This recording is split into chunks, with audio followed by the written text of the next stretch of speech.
course I have passion for my 49ers. I am not going to back down on this one. Sometimes I go extra hard just to prove my point. No, you don't get to have it both ways.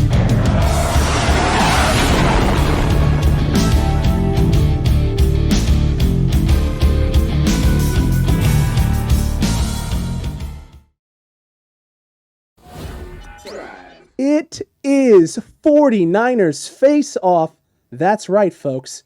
Today, I'm throwing off the episode, and we got a jam-packed Face Off episode today. We got Ant up there in the top left-hand corner of the screen. We got JHill down there in the right bottom-hand corner of the screen. We got 3 incredible topics to go over, and let's go over the Face Off rules just so you don't forget.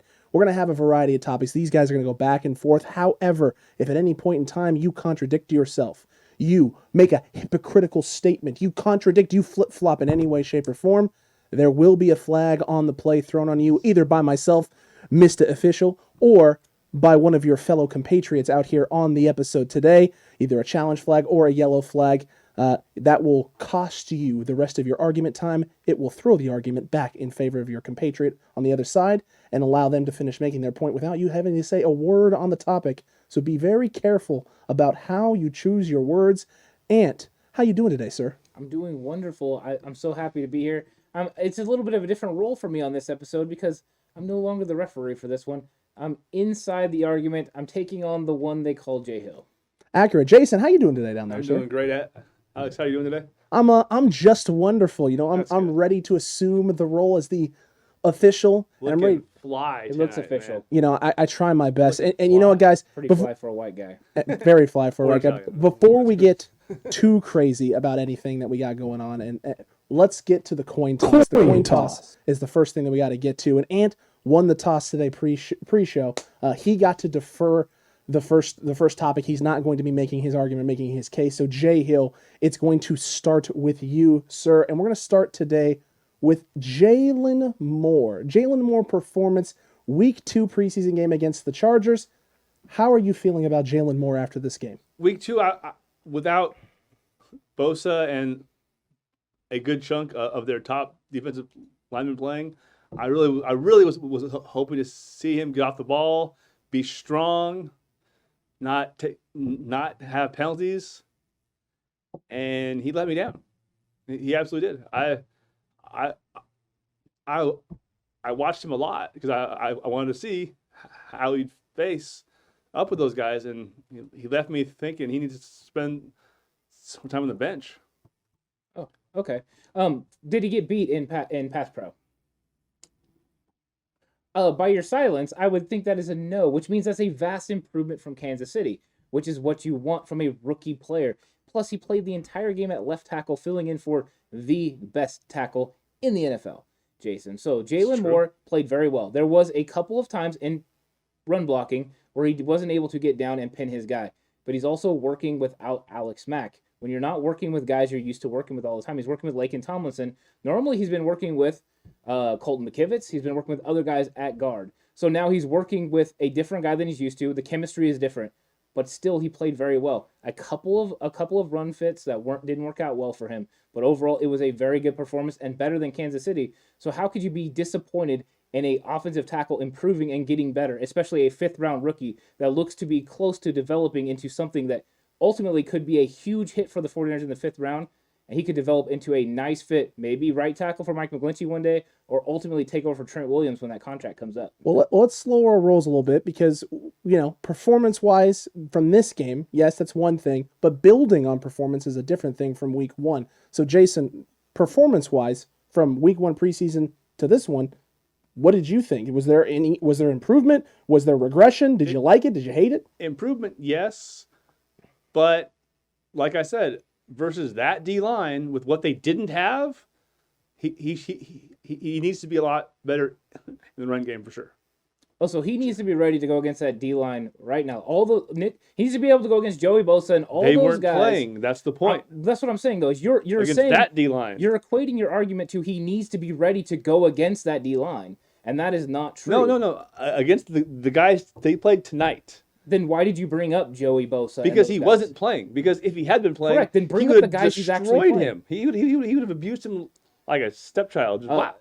I believe you just made an assumption that they would have destroyed him. A You have zero idea. A logical assumption. Were you there Thursday and Friday to watch practice? No, but And you I don't even know what he looked like I've against seen Mr. Bosa play, and he's the. I'm going to have to throw a big old fat flag on this play Do it. because in the last episode, some shoulda, coulda, wouldas were used, and then shoulda, coulda, wouldas were also used in another shape or form to make the opposite point. You were hypocritical, and now you're throwing shoulda, coulda, wouldas back out onto the field again to make a I'm saying hypothetical. I would have liked to seen him do better against their non-top defensive line. While I'm aware of the point that you were trying to make, the shoulda, coulda, woulda argument has now been thrown out the window because you cannot be using the shoulda, coulda, wouldas because your original base argument was shoulda, coulda, wouldas cannot be used to make a point or assert That was a last point. week. Rules change. Rules definitely don't change. The official may change, but the rules do not. Ant, I'm going to give you the rest of that time here to you. finish out the argument. And if you would have made the argument against, him going against the second team and that he needs to play better, I would still argue with the fact that he's a rookie and he's developing and he's a 5th round rookie, a rookie that played defensive line originally in college and that has switched over to offensive line and is now still developing.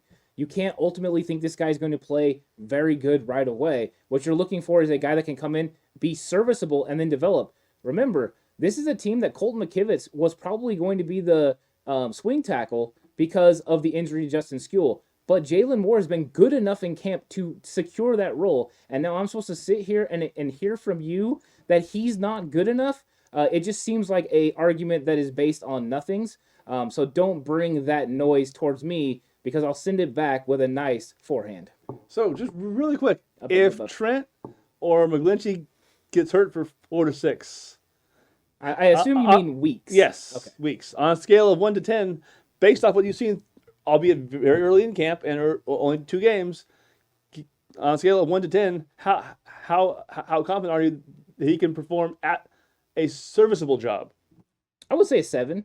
I feel pretty confident in a 7. The bar's pretty low to be serviceable. Well, serviceable is compared to what? Justin Skule? Because I believe this guy's actually more talented than Justin Skule, a former 6th round pick who was able to go in there in his first year and execute games and do well enough for 49ers to win football games. Kyle Shanahan in this run game can scheme it up to make this guy have less pressure and be more successful. So, yes, I think he'll be fine. A 7 right now is perfectly okay. He can develop and grow into something better as he gets more reps and is able to be more consistent with this offensive line.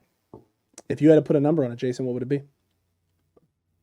Based off what I've seen so far, probably A 5? 5. Okay. So middle of the road. Wow. Not too great, not too bad. But you know what? Hey, different differences, right? Everyone's going to feel a different way about this. That's A-okay. But you know what? There are other things going on. And he didn't see There Frank Clark last week. He didn't see Joey Bosa Oh, this week. shoulda, coulda, wouldas again. And No, we're that's- done with the that's- shoulda, coulda, woulda. that's facts. And that is play. it. That is the end of your time. That's Do not make me factual. mute your microphone, Yes. good sir. They We are did not moving play. on to a new subject, a new entire subject indeed. With cuts coming up, right? There's roster cuts that need to be made. The Niners came into camp with 4 quarterbacks. Josh Rosen, bye. He's gone. 3 left. Catch you right? on the next one. We won't catch you on the No. next one at all. I don't think he's getting caught by anybody. Probably not. So look, there's 3 quarterbacks left. Kyle Shanahan, known for keeping 3 quarterbacks, right? That's his thing. That's his go-to. But does everyone feel that is the case? There's a lot of talent, right, in San Francisco on this roster. Could that roster spot be utilized for other things? Jason, you start off the first one. We're going to wait. We're going to throw this over to Ant here to start off. Ant, 3 quarterback system. Are the Niners keeping 3 quarterbacks, or are they rolling with 2? Normally, I would say yes, because I think that's what Kyle Shanahan wants to do. But when you look at how deep this roster is, they're going to have to find a way to keep other players, whether that is to keep an extra receiver, to keep an extra running back. You don't want to lose those guys off of this roster, knowing that if you cut them, you might lose them, for the whole season. So what you do is you go ahead and you cut Nate Sudfeld and hope that you can add him to the practice squad. And if you can't, you know that you can add Josh Rosen to the practice squad because ain't nobody signing that clown. So it's easy money for them to go ahead and cut someone and then keep the other guys. So I think normally Kyle Shanahan would love to go for 3, but I think he goes for 2 this time just because roster spots. You have to find a way to keep Elijah Mitchell on this team. You need to find a way to keep a Travis Benjamin or Jalen Hurd on this team because the worst thing that can happen is Jalen Hurd gets cut or a JaMychal Hasty or a Elijah Mitchell gets cut and they end up in Seattle with LA or with Arizona. out of all those offensive names you just named, the only one that I don't want to see cut will be JaMycal Hasty, because I watched the game today and I still didn't see Jalen Hurd. So Well, if you would have paid attention, you would have known Jalen Hurd wasn't going to play this week. exactly, Um, exactly the point. Yeah, and Thank you. And you still, so you want him to end up in Seattle. You want to cut No. this guy and him be up there with DK, But and you got to deal with him in the same Debo if role. If it means having a third quarterback Yes. for an extremely raw and 21-year-old guy who's played 2-3 games now in 19 months, and our starter who can be a little inconsistent at times and might roll an ankle. So Sudfeld can win a Super Bowl for us. I don't recall saying that. Well, I'm saying that because I want to make this point. We went from If you get through Jimmy and you get through Trey, what is the point of having Sudfeld? Your season is done. You're done. If you get through those two quarterbacks through injury, you're done. What is the point of having Sudfeld on this team? Is he gonna be able to win football games? Is he gonna be better than Mullins was last year and win football games for this I was team? just gonna say I actually think he is a albeit not a ton, but he can't be. I think he's a little better than Mullins is. Okay, so a little better than Mullins, and Mullins couldn't win football games. So now this guy's going to take. But there was also a ton of other injuries the last year too. He didn't really have Mostert. Are you defending Mullins? Not at all. But I'm just saying you were insinuating that he was the only guy who. I didn't insinuate he was the only guy. I just insinuated he sucks. Well, he does suck. Yeah. Well, then But what they is your had- argument though, Jason? I mean, that's what I'm saying. Is? Was Sudfeld win football games for the 49ers enough to win in the playoffs and give them an opportunity to win a Super Bowl? Because if not, why wouldn't you rather keep somebody else that could do that for you? You have two quarterbacks. We're talking about a 8th or 9th D lineman, a 6th or 7th wide receiver. Yes, exactly. If we get to the point where that matters, we're screwed then too. It could matter when they're lining up against you. Are you worried about Nate Sudfeld beating you if he ends up with Seattle? Or are you worried about a 6'5", 230-pound running back / wide receiver catching the ball in the end zone opposite of DK Metcalf? Well, Or what the Rams could do with him with all their injuries, now using him in a similar role as Deebo Samuel. Nobody has a Deebo Samuel in this league besides the 49ers, and somebody could if we cut Jalen Hurd and he ends up on another roster. does could fall in like the woulda, coulda, shoulda there? You could. Yeah. You want to throw a flag? I'll go ahead and Go ahead and throw that flag. get that one out there.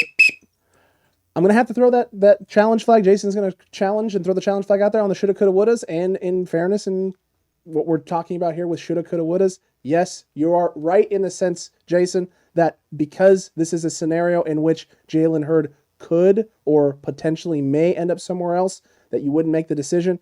I'm going to grant you a reward there on the shoulda, coulda, woulda in that regard. However, Jason, this is more of a play is being overturned, but it's not being overturned because the argument is hypocritical. He's not being hypocritical in the sense of backing away or flipping on his own argument.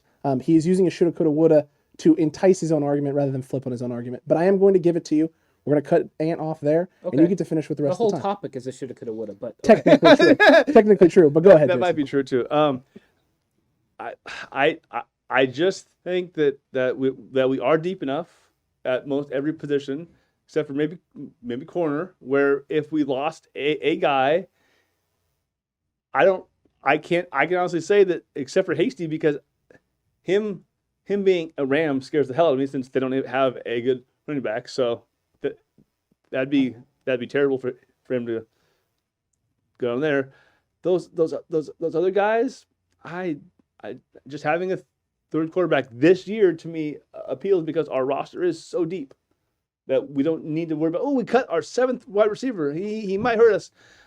I also think that this goes back to what you were saying last argument about Kyle's coaching. And how he can scheme up ways to help Jaylon Moore. I think he schemes up ways to help a lot of people that if they weren't on our roster or playing for Kyle, Mm-hmm. I don't know really how good they'd be. Mm-hmm. Like, They traded to 3 for a reason, Jason. Because he knows the quarterback's the one position you can't overcome having a weak quarterback like Sudfeld.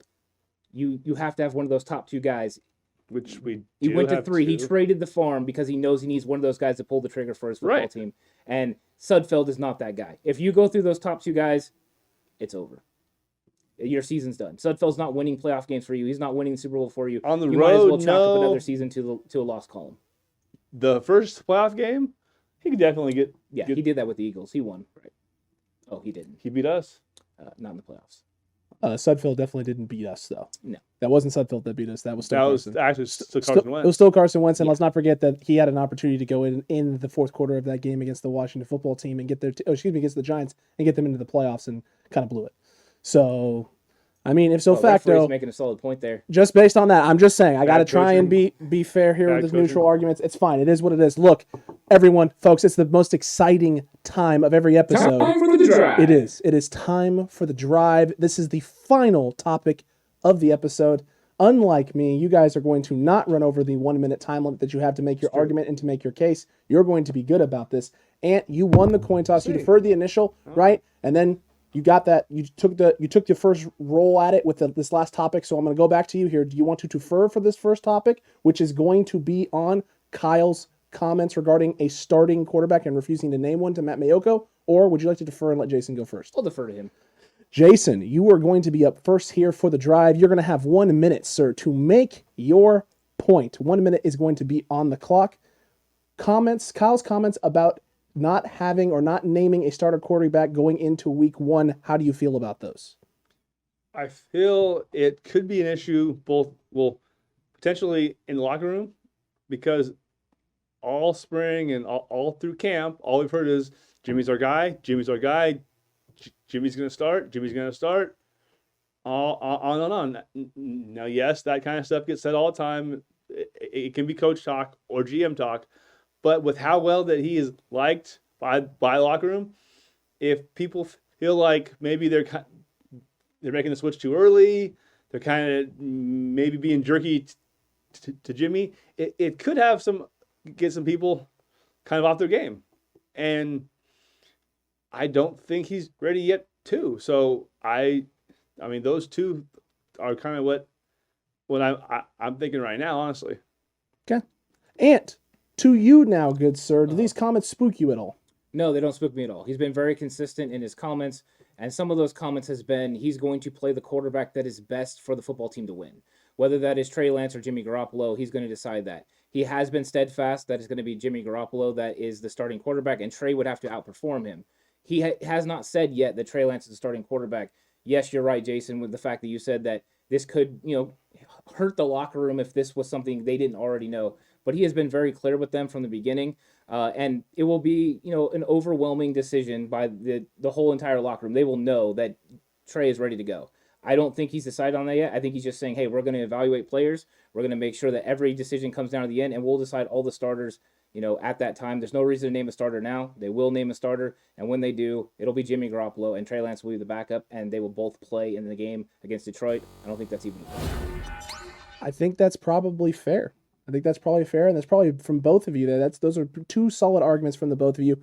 So, Cutback crew, right now on the poll, make sure you're hitting the vote right now. Ant, JHill, who you taking? Why? Let us know in the comment section down below.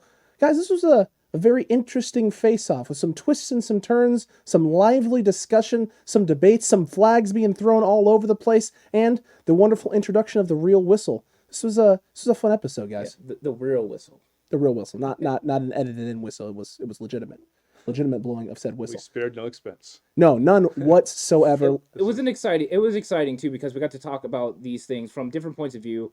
That's what I'm passionate about, and I'm passionate about 49ers football, and I know the people that watch these are too. So whenever you have contrary opinions, it doesn't mean one opinion is ultimately wrong. It's just a different perspective. Very true. Very Except true for indeed. when I'm arguing, I'm always right. Because the game is typically called I Win. Jason, anything you want to add in about this episode and just everything that went down today? I think that we had some good discussion. I feel like Ant was trying too hard, like to be to be intense, and his intensity and just his tone of voice, might have scared some of of our You subscribers. think so? So hopefully they come back, to us. Yeah, you see intensity. I see passion.